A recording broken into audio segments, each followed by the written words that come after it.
And I'm going to make a series of short review videos to go through everything that will be on the quiz over 4.1 to 4.3. So this is the first one. This is a review of Vertex form, and I'm going to go through everything that we know about a parabola from this.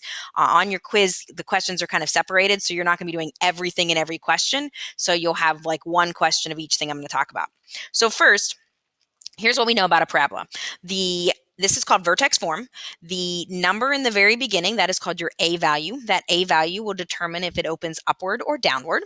If it's positive, it's up. If it's negative, it's down. In the parentheses, this is your horizontal shift. This will tell you if your vertex moves right or left. And then after the parentheses and the squared, any constant that's at the end is going to be your vertical shift if you are moving up or down. So for this one moves right 6 and it moves up 7, which means when I draw it, and I'm not going to get real fancy on my drawings because it's a lot easier to draw with technology. We have our vertex, and then because it has a positive number in front, my vertex is going to open up. So you should have a basic understanding of movement of a parabola, shifting it, transforming it to get your vertex.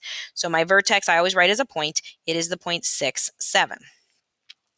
The next thing that you could be asked to do on your parabolas with vertex form is tell me the axis of symmetry. Your axis of symmetry is a vertical line that cuts it evenly, splits it right in two.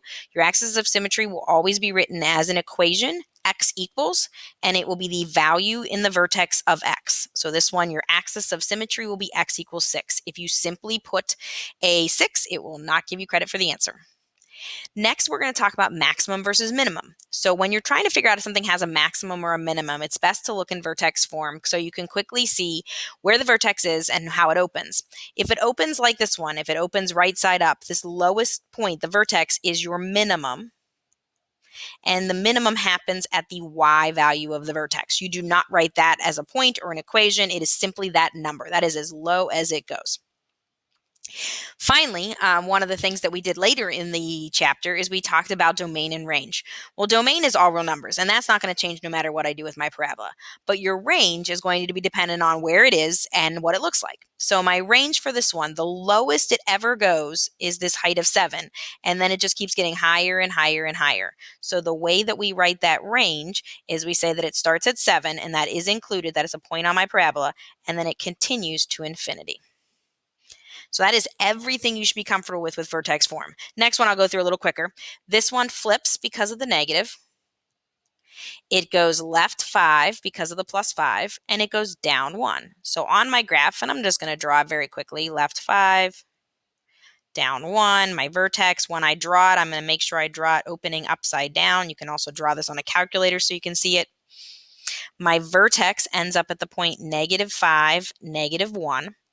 Therefore, my axis of symmetry, the line that splits it equally, is x equals -5. That's going to be the line that just chops it in half.